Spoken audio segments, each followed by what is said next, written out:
नमस्कार मेरे प्यारे विद्यार्थियों।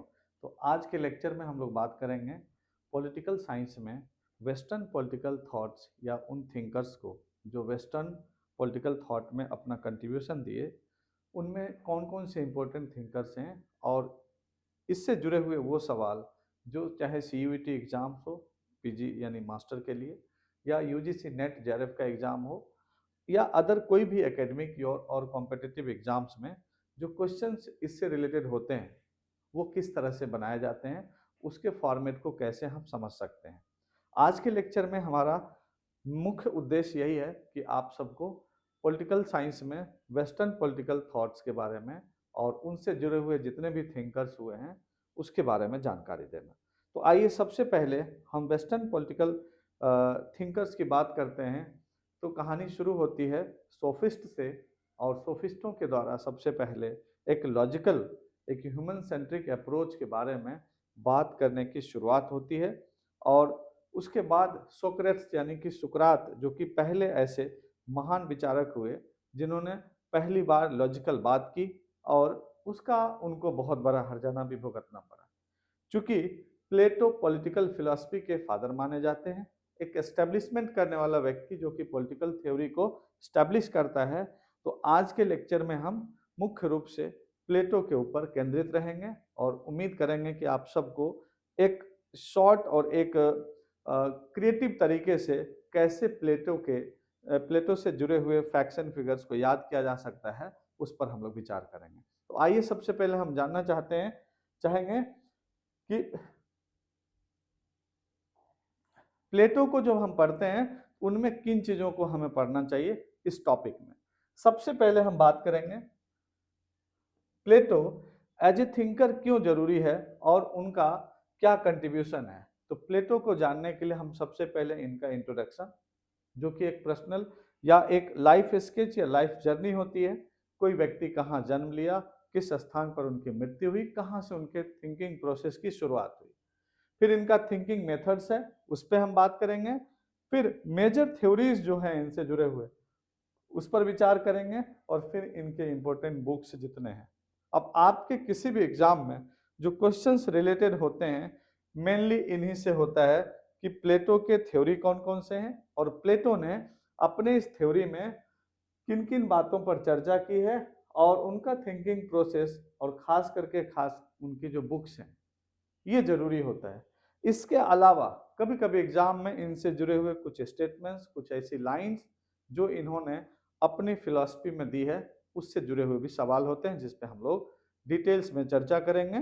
बट एक सिस्टमेटिक स्टडी का जो प्रोसेस हमारा रहा है कि किसी भी नॉलेज को सिस्टमेटिक कैसे अरेंज तरीके से याद किया जा सकता है, एडॉप्ट किया जा सकता है, उसके लेकर के हम आपसे बात करेंगे। तो सबसे पहले इंट्रोडक्शन में उनका बर्थ डेट और प्लेस, डेथ का डेट एंड प्लेस देखेंगे। थिंकिंग मेथड्स इनका रहा है, जो डायलेक्टिक मेथड क्या होता है, डिडक्टिव क्या होता है, टेलोलॉजिकल अप्रोच क्या होता है।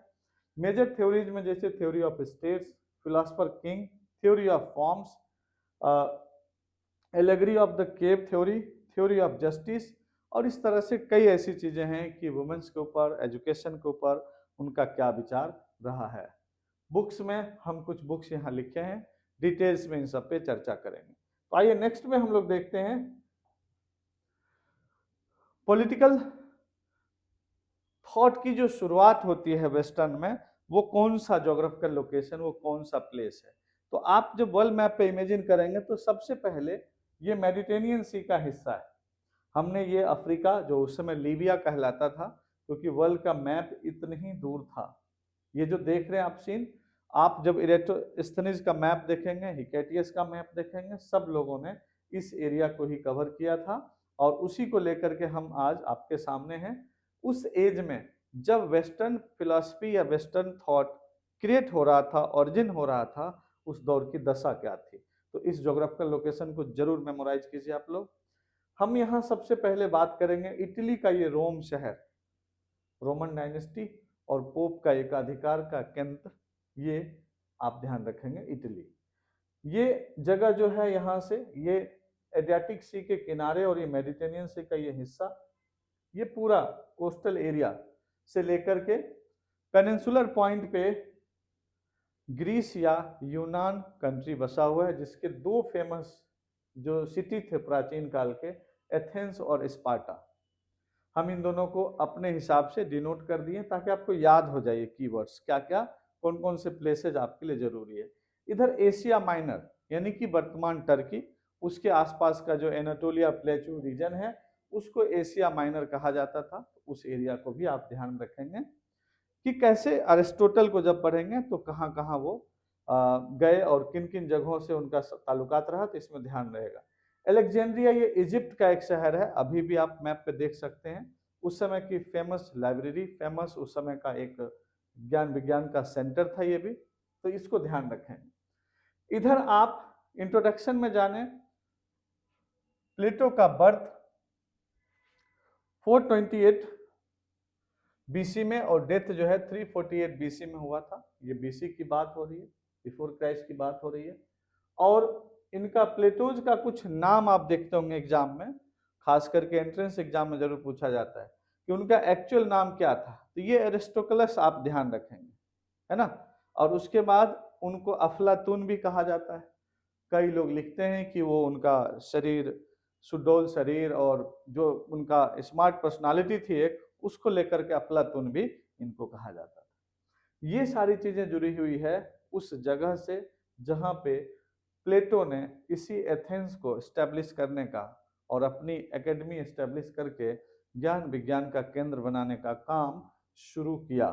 आइए नेक्स्ट उसमें आते हैं हम, तो देखते हैं कि इनका थिंकिंग मेथड्स क्या था प्लेटो का। थिंकिंग मेथड्स में देखेंगे तो सबसे पहले यहाँ डायलेक्टिक है।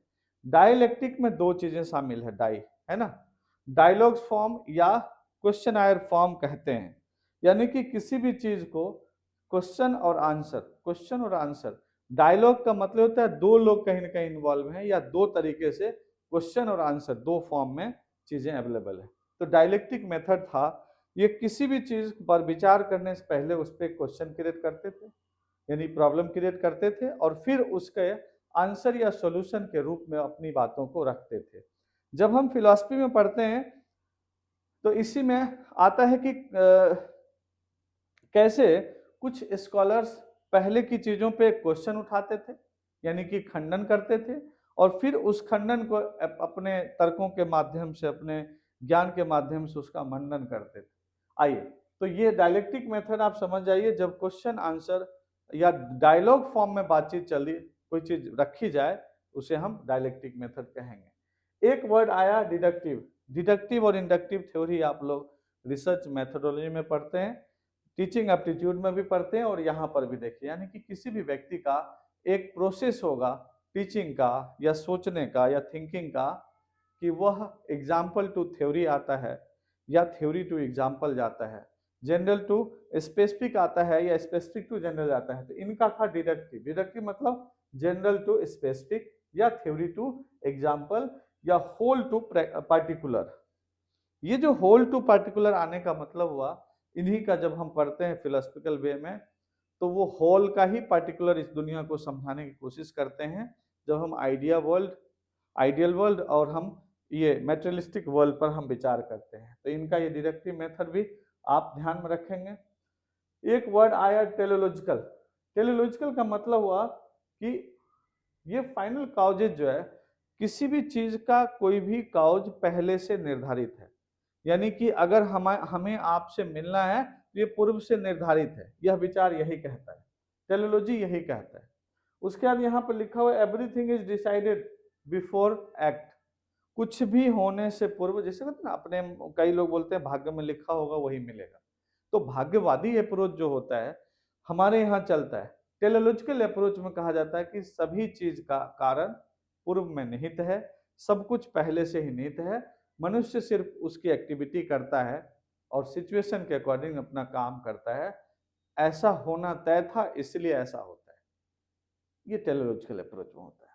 उसके आगे हम जब आगे बढ़ते हैं तो देखिए प्लेटो का हम देखते हैं थ्योरीज, क्या क्या थ्योरी इनका बहुत फेमस रहा है उस पर भी विचार करते हैं, तो आपको समझ में आएगा कि सबसे पहले देखो फॉर्म, थ्योरी ऑफ फॉर्म जो है इनका बहुत फेमस रहा है। जैसे फॉर्म और मैटर की बात होती है, आइडिया और उसमें हम जब जाते हैं, अरिस्टोटल में भी इसकी चर्चा होती है। तो form it is the symbol of pure world, real world, ideal world. इस तरह से वो बात करते हैं कि हम सब जो इस मेटेरियलिस्टिक वर्ल्ड में हैं उसका एग्जिस्टेंस लिमिटेड है, उसकी क्वालिटी भी लिमिटेड है, उसका सब कुछ क्षण भर का है, उसका सब कुछ टेम्पररी है। आइए हम इसको ऐसे समझ सकते हैं, आप दो इसको समझने के लिए फॉर्म थ्योरी को मेटेरियलिस्टिक या फिजिकल वर्ल्ड ले लीजिए और आइडियल या रियल वर्ल्ड ले लीजिए, और दोनों में देखते हैं क्या है। रियल वर्ल्ड या आइडियल वर्ल्ड में क्या क्या क्वालिटी है। ये परफेक्ट है, परफेक्ट मतलब पूर्ण है, ये 100% सही है। इटर्नल है, कभी भी ये समाप्त नहीं हो सकता, और ये ओरिजिनल है। हायर है मतलब ऑप्टिमाइजेशन है इसका। ये ट्रू नॉलेज, इस वर्ल्ड में ट्रू नॉलेज होता है किसी का भी, और ये रीजन और वर्च्यू होता है किसी भी चीज का कारण कहीं और छुपा हुआ है। यानी कि वह दुनिया, जिस दुनिया के बारे में हमारे यहाँ कल्पना की जाती है पारलौकिक और यह अलौकिक, उसी तरह से यहाँ पर भी इन्होंने बताने की कोशिश किया कि कोई भी चीज जो हमारे आइडियाज में होते हैं, जो फॉर्म में है, वो प्योर है, और जो हमारे मेटेरियलिस्टिक दुनिया में दिखाई देता है या जिसका हम विजुअलाइजेशन कर सकते हैं अपने सेंस ऑर्गन से, वह सब उसका अंश मात्र है।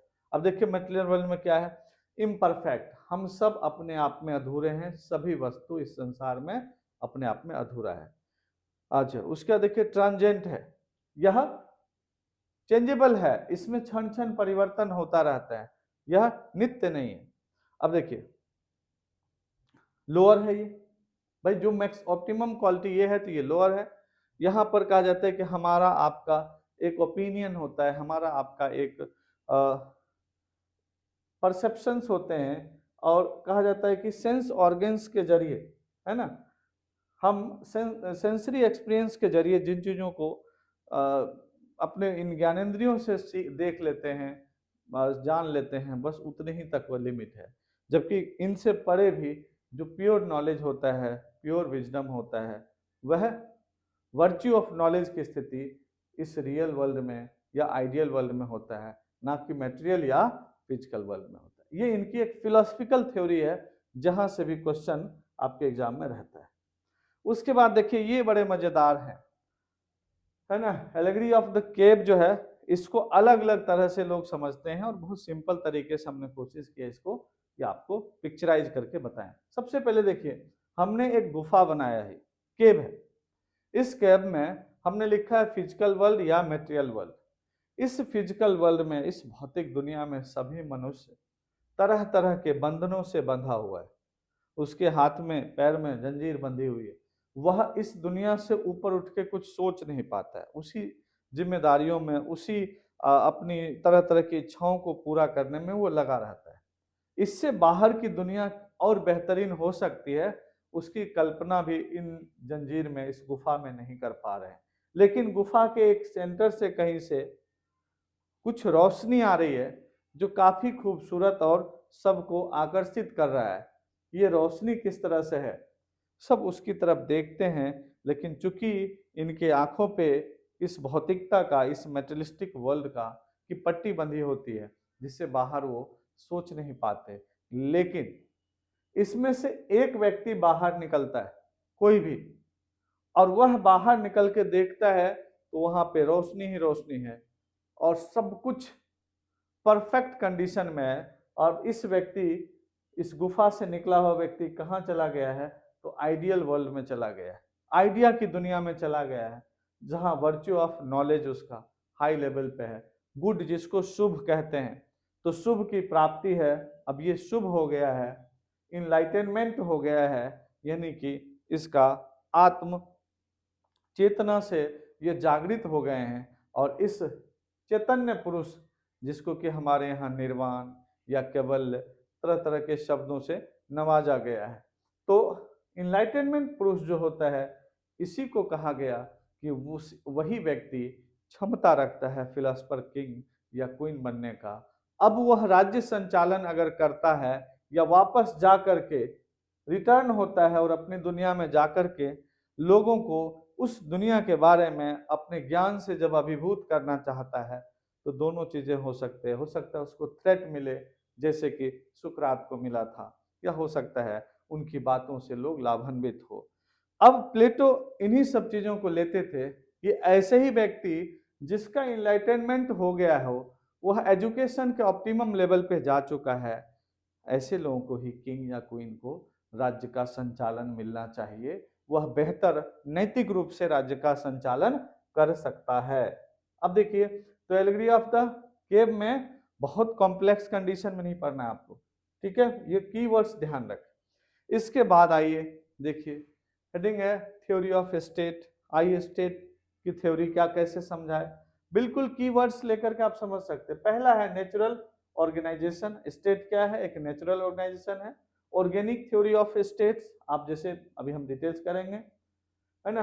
रिट लार्ज ऑफ इंडिविजुअल्स, और लास्ट में है साइज ऑफ स्टेट्स क्या होना चाहिए। ये 5 कीवर्ड्स आपको ध्यान रखना है। देखो, नेचुरल ऑर्गेनाइजेशन का मतलब हुआ कि यह originated from social unit over time. एक लंबे समय में धीरे धीरे सामाजिकता का जब निर्माण होता है, लोग एक जगह रहने लगते हैं, एक दूसरे से जुड़ते हैं, और ब्लड रिलेशंस के साथ, यानी फैमिली बॉन्ड बाय ब्लड, इसको किनशिप कहा उन्होंने। किनशिप के कंडीशन में to make social and political structure, जब ऐसा धीरे धीरे वो करते हैं तब एक राज्य का, एक स्टेट का निर्माण होता है। यानी स्टेट एक स्लो मोशन प्रोसेस है, एकदम से रातों रात या डिवाइन किंग की थ्योरी की तरह किसी चमत्कार या ईश्वरीय देन नहीं है, बल्कि यह क्या है? नेचुरल ऑर्गेनाइजेशन है। अब देखिए, ऑर्गेनिक थ्योरी ऑफ स्टेट में सॉरी, इसी को और उन्होंने इलेबरेट किया कि राज्य जैसे एक इंडिविजुअल है, एक कोई ह्यूमन बीइंग है, और उसके बाद फैमिली मेकिंग होती है, उससे बड़ा फैमिली होता है। फैमिली जब इकट्ठा होती है, धीरे धीरे सोसाइटी का निर्माण होता है, और सोसाइटी फिर स्टेट में कन्वर्ट हो जाता है। ठीक उसी तरह से जैसे एक ऑर्गेनिक, एक ऑर्गेन्स, एक जीव है, या एक प्लांट का एक छोटा सा पौधा है, जीव, ये बीज है, सीड्स है, या सीड से देखिए छोटा सा एक कोपला निकला, फिर पौधा बना, और फिर वो एक बड़ा सा ट्री हो गया जिसमें कई ब्रांचेज, कई फूल फल लगे हुए हैं। यही स्टेट है। इसलिए स्टेट सबसे ज्यादा शुभ की कंडीशन में है, गुड की कंडीशन में है। राइट लार्ज ऑफ इंडिविजुअल्स में आप ध्यान रखें, हर पर्सन अपने आप में इंडिविजुअल है, लेकिन जब उसका पूर्णतः विकसित रूप क्या कहलाएगा? स्टेट कहलाएगा। इसीलिए ये इंडिविजुअल से ज्यादा महत्व किसको दे रहे हैं? स्टेट को दे रहे हैं, कि स्टेट उससे बड़ा होता है, ये ध्यान रखना है। अब कह रहा है कि साइज ऑफ स्टेट। स्टेट एक साइज, पॉपुलेशन साइज एक स्टेट का कितना होना चाहिए? लार्ज पॉपुलेशन होना चाहिए, स्मॉल या मीडियम? ये कहते हैं कि पॉपुलेशन 5040 के आसपास या उससे कम ही रहे तो एक स्टेट बेहतर कंडीशन में खुद को रन कर पाएगा। क्योंकि किसी भी स्टेट की जनसंख्या अगर उसके वहन करने से ज्यादा है तो दिक्कतें आती हैं। तो ये पॉपुलेशन साइज को छोटा ही मानते हैं, स्वीकार करते हैं। फिर आ जाता है फिलोसफर किंग में क्या क्या चीजें होनी चाहिए, किस तरह से फिलोसफर किंग। तो देखिए, सुप्रीम विजडम जो हासिल किया हो, कहीं ना कहीं एनलाइटनमेंट की बात हो रही है।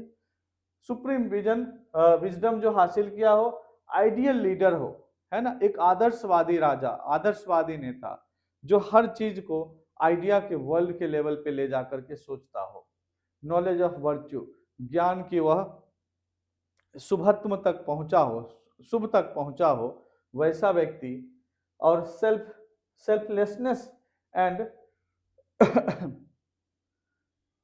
रिलक्टेंस टू रूल, ये कह रहा है कि बहुत ज्यादा नियमों में बंधा हो, जिसका अपना कोई स्वार्थ नहीं हो, इस तरह के व्यक्ति को ही क्या बनना चाहिए?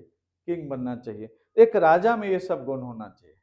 वह फिलोसफर है, वह ज्ञानी है, वह नियमों से बंधा हुआ है, उसका अपना कोई स्वार्थ, अपना कोई निजता, अपनी कोई प्राइवेसी नहीं है। अब आता है प्लेटो का विचार on education system.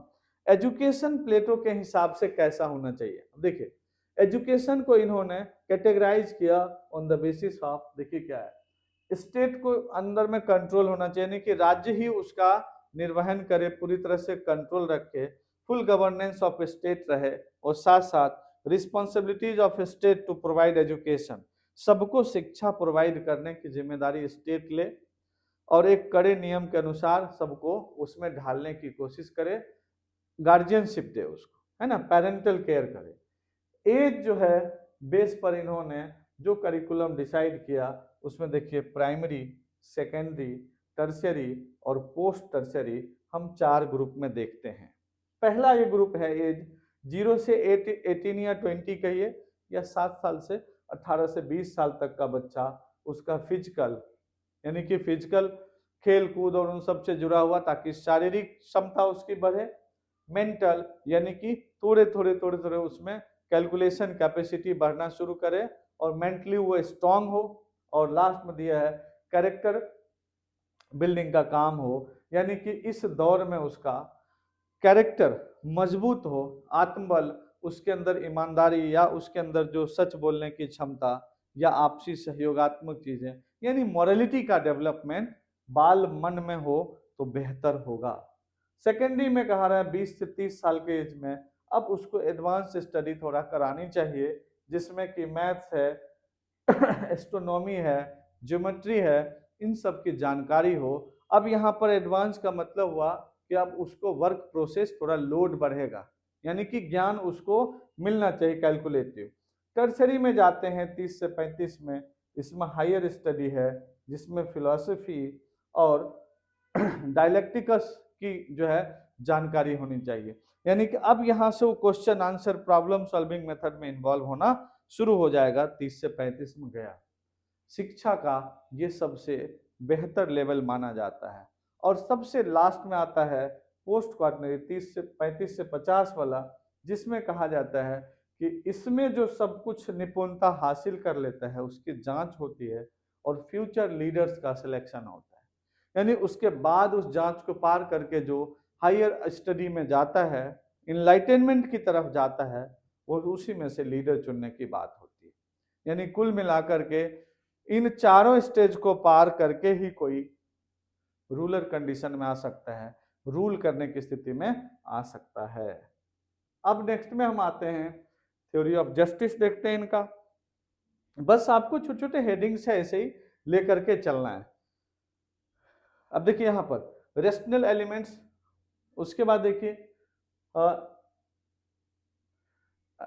Spirited elements है और फिर दे दिया एपिटेटिव एलिमेंट्स। अब इस सब में क्या मतलब फर्क होता है? सबसे पहले देखिए वर्चुअल नॉलेज होगा, है ना, फिलोसफर किंग, अगर रेशनल एलिमेंट्स उसमें आ गया, जिस व्यक्ति में, जिस ह्यूमन बीइंग में इनके अनुसार ये चीजें हाई लेवल पे हो, वो वर्च्यू ऑफ नॉलेज के लेवल पे पहुंच रहा है, इनलाइटनमेंट के लेवल पहुंच रहा है, वो फिलोसफर किंग होगा, ये इनका मानना था जस्टिस में।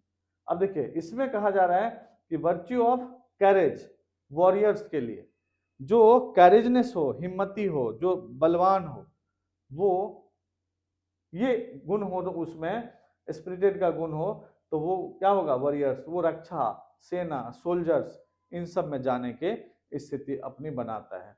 और ये है एपिटेटिव एलिमेंट्स, जो कि खास करके नई नई चीजों का शौक रखता हो, खाने पीने वाला हो, ताकि वो अलग अलग चीजें प्रोड्यूस करता हो, ये फिजिकल डिजायर्स उसकी हो, कभी ये पहन लिया, कभी ये खा लिया, इस तरह की चीजें हो, तो वो व्यक्ति बिजनेस, व्यवसाय, इस तरह के गुण मतलब कि निभाएंगे वो। तो जस्टिस में कह रहा है कि जिसमें जैसी क्वालिटी हो उसको उस तरह की जिम्मेदारी दी जानी चाहिए और उसी आधार पर समाज में अलग अलग सिस्टम को रूल करने की कंडीशन सबकी होनी चाहिए।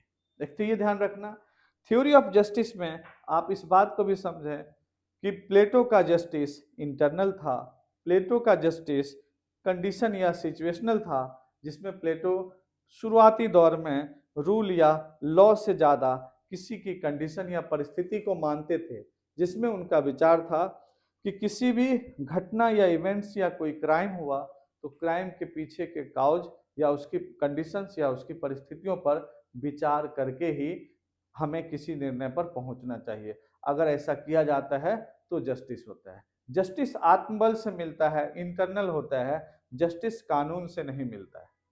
अब इस तरह से आप देखते हैं कि इन्होंने नेचुरल जस्टिस पे ज्यादा फोकस किया जो प्रेजेंट में चलता है, एक लेटर ऑफ लॉ हो गया, एक नेचुरल जस्टिस हो गया, तो दोनों में फर्क होता है। फिर हम आते हैं नेक्स्ट पे, थ्योरी ऑफ कम्युनिज्म में क्या कहते हैं। तो देखिए प्लेटो का मानना है, उन्होंने रिपब्लिक में कम्युनिज्म की बात की, जहां पर जाकर के वो कहते हैं कि अबलिशन ऑफ प्राइवेट प्रॉपर्टी, कम्युनिज्म तभी एस्टेब्लिश हो सकता है जब प्राइवेट प्रॉपर्टी की समाप्ति होगी, किसी के पास अपना धन नहीं होगा, यानी कि खास करके रूलिंग सोसाइटी। अब देखिए क्या कह रहा है, फॉर गार्जियन क्लास, किंग और सोल्जर्स को अपनी संपत्ति, अपना यहां तक परिवार भी नहीं रखना है, सेल्फ एग्जिस्टेंस के लिए किसी तरह का उनके पास असिस्ट नहीं हो, तब एक्चुअल कम्युनिज्म एस्टेब्लिश हो पाएगा।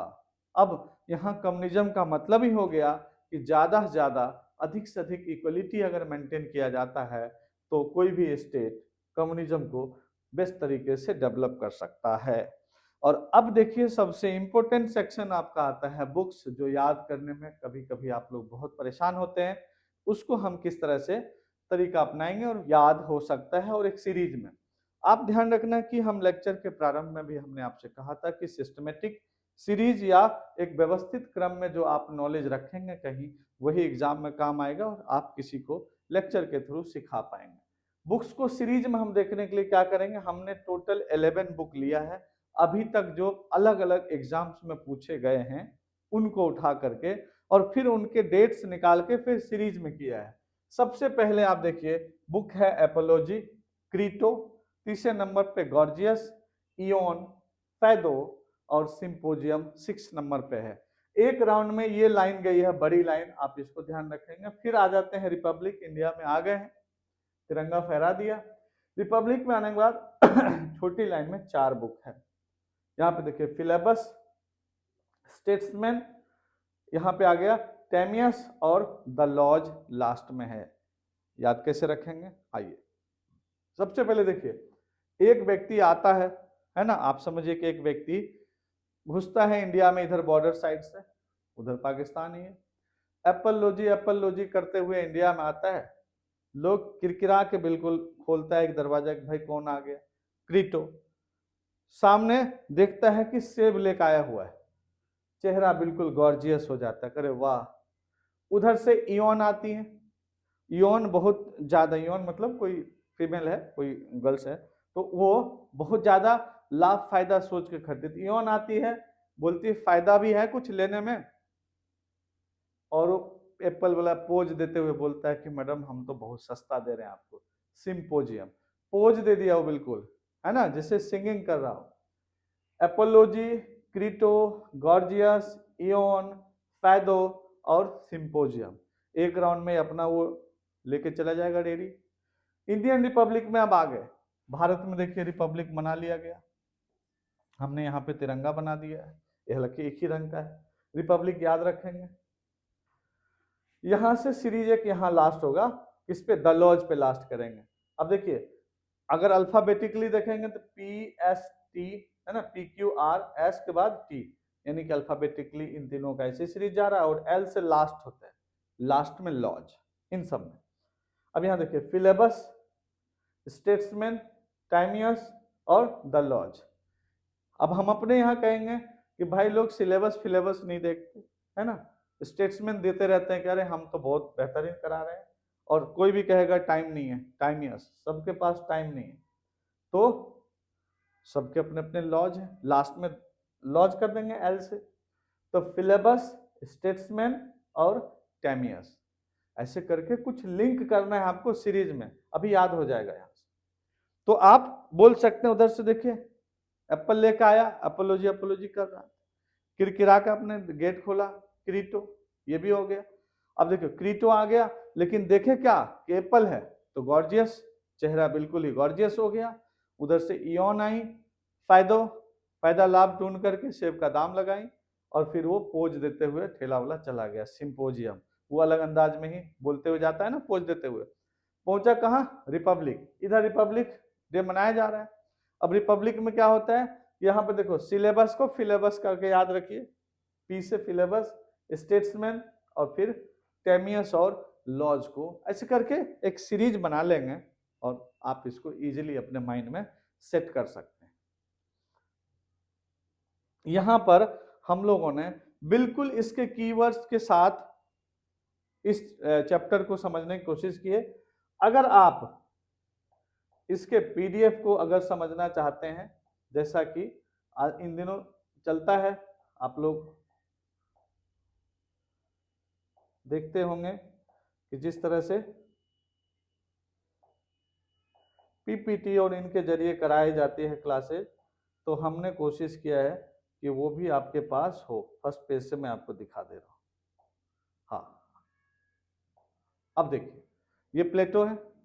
ये भी हमारे लिए आसान होता कि मैं आता, बॉर्न इतना बता देता, डाइड इतना बता देते, और फिर हम यहाँ से चलना शुरू करेंगे। इंट्रोडक्शन में जाते, Plato was an ancient Greek philosopher. ये सब बहुत नॉर्मल है, हम इसमें नेक्स्ट नेक्स्ट करते हुए पढ़ते हुए चले जाएंगे। आप इसको इजिली यहाँ से भी देख सकते हैं।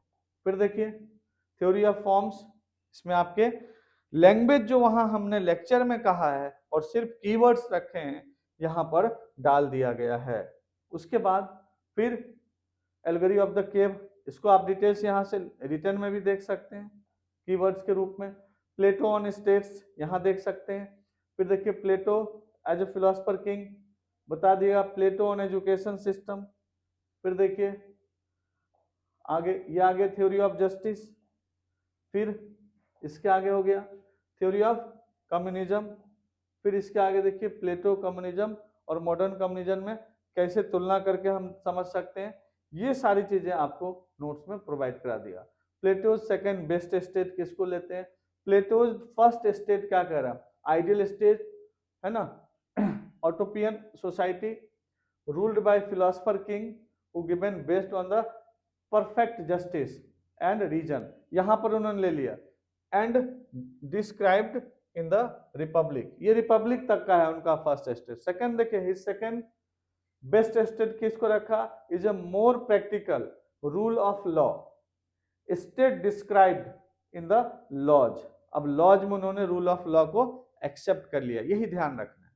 यहां तक तो आइडियल किंग चल रहे थे, कानून से ज्यादा वो दर्शन में फिलॉसफी में यकीन कर रहे थे, लेकिन लॉज में बोल दिए where law is supreme and citizens participate under its guidance including provide private property and family life. सब कुछ को उन्होंने बाद में चल के एक्सेप्ट कर लिया, क्योंकि सच्चाई यह है कि समय के साथ उन्होंने इस चीज को परखा। अब देखिए प्लेटोज वुमेन्स के ऊपर क्या है, Plato believed women should have equal opportunities in education and rules of if they possesses the same intellectual natural as man.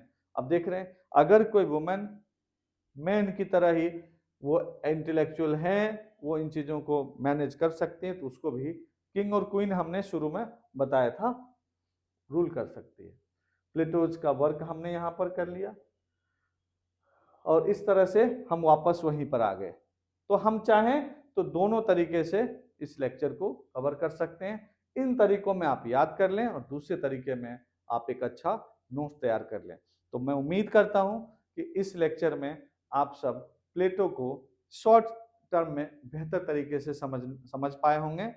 अगली वीडियो हम एरिस्टोटल पे यानी अरस्तु पर भी लेके आएंगे। तब तक के लिए बहुत बहुत धन्यवाद।